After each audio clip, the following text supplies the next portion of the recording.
Guys मेरे video के comment box में बहुत ज़्यादा पूछा जाने वाला एक सवाल था कि भाई मोबाइल फ़ोन के जो पार्ट्स होते हैं उसमें कितना प्रॉफिट मिलता है और आप कितना जो है पैसा लेते हो किसी पार्ट्स को चेंज करने में, या फिर आपका जो रिपेयरिंग का पार्ट्स है उसमें प्रॉफिट कितना आता है। तो गाइस इस वीडियो में मैं इन सवाल का जवाब देने वाला हूँ और आपको बताऊंगा कि कितना प्रॉफिट जो है मिलता है मोबाइल फ़ोन के रिपेयरिंग पार्ट्स में। तो चलिए गाइस देख लेते हैं इस इंटरेस्टिंग वीडियो को। गाइस वीडियो को शुरू करूं और आपको प्राइस और प्रॉफिट के बारे में बताऊं उससे पहले मैं आपको ये समझाना चाहूँगा कि कहीं पे आपको 5 रुपये में चाय मिल जाता है, कहीं पे आपको 50 रुपये में चाय मिलता है और कहीं पे आपको 500 रुपीज़ देता है एक चाय को पीने में। तो गाइस यहाँ पे वो चाय का फ़र्क नहीं होता है, वो होता है जगह का फ़र्क। और ठीक उसी तरीके से रिपेयरिंग मार्केट भी काम करता है। कहीं पर आप सेम काम करवाने के लिए कम पैसा दे सकते हो, कहीं पर आप ज़्यादा पैसा दे सकते हो। बट मैं आज आपको जो बताऊँगा जो मेरे मार्केट में जो रेट चल रहा है या फिर मैं जितना पैसा लेता हूँ कस्टमर से जो रिपेयर है वो करने में, वो सब मैं आपको इस वीडियो में बताऊंगा और मेरा एक्सपीरियंस मैं शेयर करूंगा। तो गाइस सबसे पहले अगर हम बात करें सबसे ज़्यादा खराब होने वाला चीज़ जो है चार्जिंग कनेक्टर और माइक के बारे में। तो चार्जिंग कनेक्टर यहाँ पे दो टाइप के आते हैं, एक आता है जो कीपैड फ़ोन है उनके लिए, एक आता है जो टच फ़ोन होते हैं उनके लिए। तो गाइस यहाँ पे सबसे पहले हम कीपैड फ़ोन की बात करें जैसे कि जियो वगैरह हो गया, उनका जो चार्जिंग कनेक्टर का जो होलसेल प्राइस होता है वो 5 रुपये से स्टार्ट होकर 12 रुपये तक उसका होलसेल प्राइस जाता है और उसको फिट करके लगा के हम देने में जो है 70 रुपीज़ से लेके 80 रुपीज़ तक हम जो है चार्ज लेते हैं किसी कस्टमर से।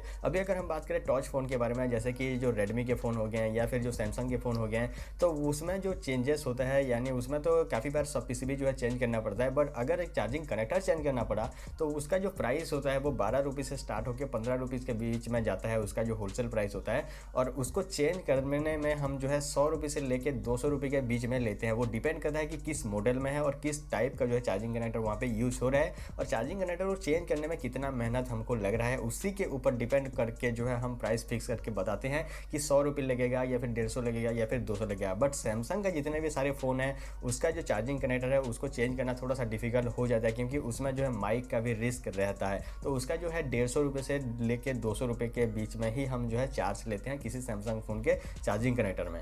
अभी अगर हम बात करें माइक के बारे में, तो माइक भी दो टाइप के आते हैं, एक आता है आईसी माइक, दूसरा आता है जो चाइना माइक होता है वो। तो चाइना माइक को लगाना बहुत ज़्यादा ईजी हो जाता है, वो लगभग सारे के सारे कीपैड फ़ोन में जो है लग जाते हैं। बट किसी फ़ोन में अगर आईसी वाला माइक अगर लगता है तो उसका जो होलसेल प्राइस होता है वो 12 रुपये से स्टार्ट होकर 20 रुपये के बीच में जाता है होलसेल प्राइस आईसी माइक का।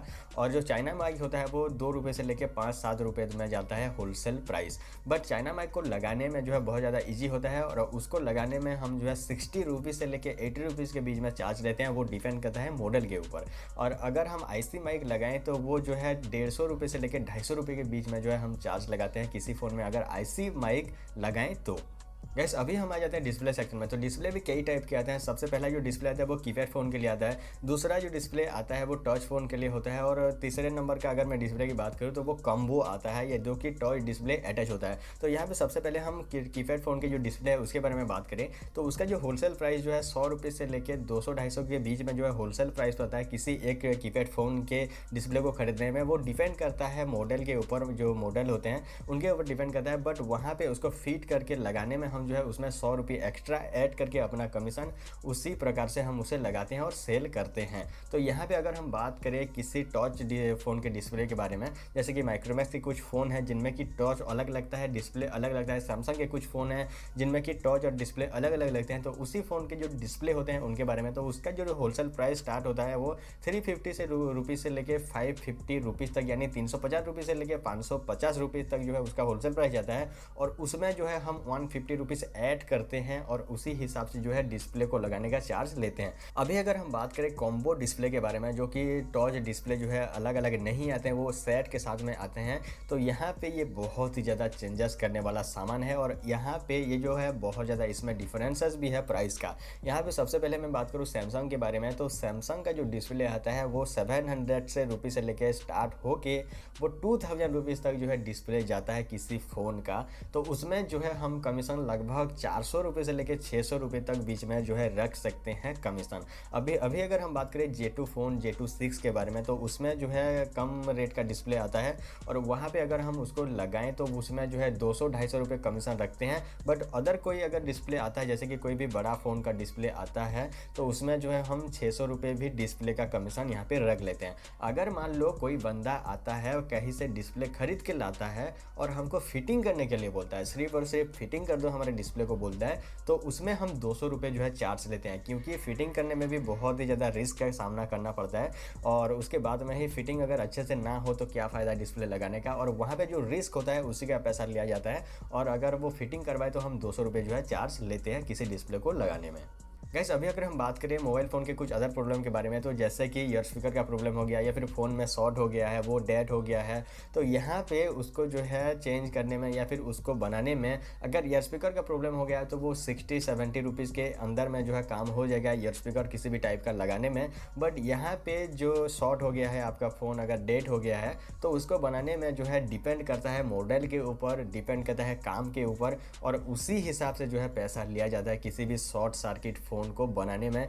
जैसे कि मान लो कम से कम आपको 150 रुपये से लेके जो है 500 रुपीज़ तक जो है पे करना पड़ेगा किसी भी फ़ोन को, डेड फ़ोन को रिपेयर करवाने में। गाइस, यहाँ पे मैं एक बात भूल गया था कि बैटरी में जो है कितना प्रॉफिट मिलता है। तो गाइस, मैं आपको बता दूँ, बैटरी भी कई टाइप के आते हैं, जैसे कि कीपैड फ़ोन के लिए अलग बैटरी आता है, और जो टच फ़ोन होते हैं उनके लिए अलग बैटरी आता है, और जो अटैचमेंट बैटरी होता है वो भी अलग टाइप के आते हैं। तो यहाँ पे जो कीपैड फ़ोन का जो बैटरी है उसका जो होलसेल प्राइस होता है वो 150 रुपीज़ से लेके 200 रुपीज़ के बीच में जो है बहुत ज़्यादा कीपैड फ़ोन का जो बैटरी प्राइस है वो आ जाते हैं। तो उसको लगाने में जो है हम लगभग जो है 100 रुपीज़ उसमें कमीशन जोड़ लो, प्रॉफिट जोड़ लो, और उसके बाद में हम उसी तरीके से बैटरी में जो है चेंजेस करते हैं। बट यहाँ पे जो नॉन रिमूवेबल बैटरी होते हैं उनको लगाना थोड़ा सा यहाँ पे रिस्की हो जाता है। उसका जो होलसेल प्राइस होता है वो लगभग 350 रुपीज़ से लेके 700 रुपीज़ के बीच में जो है बैटरी का प्राइस आता है किसी भी नॉन रिमूवेबल बैटरी का। और उसको लगाने में, उसको अगर हम लगाएं खोल के, तो उसमें भी हम 200 रुपीज़ जो है फिटिंग चार्ज लेते हैं बैटरी को लगाने में। क्योंकि बैटरी को अगर हम लगाते टाइम किसी भी टाइप का डिस्टर्बेंस कर दें तो पूरा का पूरा जो बोर्ड है वो ख़राब हो जाता है नॉन रिमूवेबल बैटरी में। या फिर अगर हम रिमूव करते टाइम अगर ठीक से रिमूव ना करें तो बोर्ड में, मदरबोर्ड में कुछ अलग प्रॉब्लम जो है हो जाते हैं। यहाँ पे थोड़ा सा रिस्क हो जाता है। तो यहाँ पे हम 150 रुपीज़ से लेकर 200 रुपीज़ के बीच में जो है चार्ज लेते हैं किसी बैटरी को चेंज करने में, और उसी टाइप से जो है रिपेयरिंग में प्रॉफिट मिलता है। तो गाइस, उम्मीद है आपको आपके सवाल का जवाब मिल गया होगा। बहुत ही जल्दी मैं मोबाइल रिपेयरिंग का कोर्स लॉन्च करने वाला हूं, तो नीचे कमेंट में बताइए कि मुझे मोबाइल रिपेयरिंग का कोर्स लॉन्च करना चाहिए या फिर नहीं। उम्मीद है मेरा ये वीडियो आपको पसंद आया होगा। पसंद आए तो प्लीज़ लाइक, शेयर, सब्सक्राइब कर दो। Thanks for watching guys, thank you.